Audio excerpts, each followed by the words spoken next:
What's going on, everybody? We're making these quick attach flag holders for my dad Brad, and I messed up all the threads on 6 of them last night. They're supposed to be 3/8 24 because of antenna spring that's being ran on here gets screwed into there. It has a stud already in it, and you can't redo that. And then these rods get threaded to go into that spring, which is 3/8 24, and I went to 16. But what I've done basically is took a 1" and bored it down in here, so there's a bung that slips into the ass of the flag holder, and now I'm basically got it all centered up, and I got my lathe back geared in here. We got her all set up, and this VFD, the cool thing about it is with the potentiometer on here, we got full speed and I can tune it down between every gear.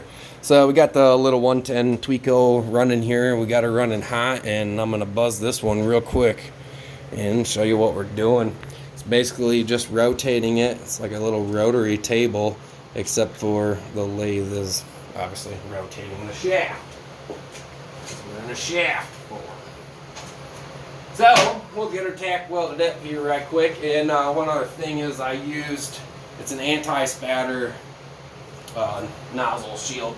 Basically sprayed on your parts you don't want any spatter on, and we're gonna give her another quote because it dried up a bit.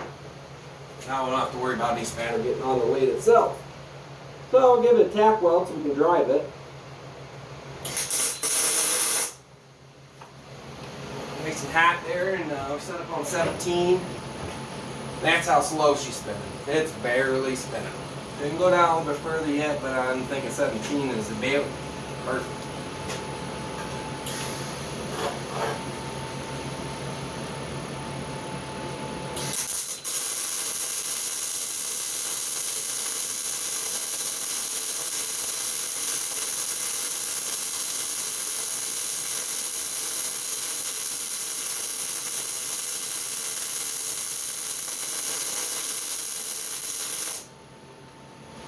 And that's that.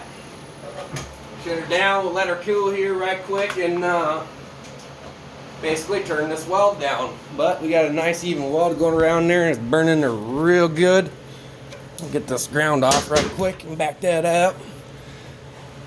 That's beautiful. Beautiful. But yep, that's what we got going on, fixing fuck ups, and well, here's one finished. Can't even tell. Kirk.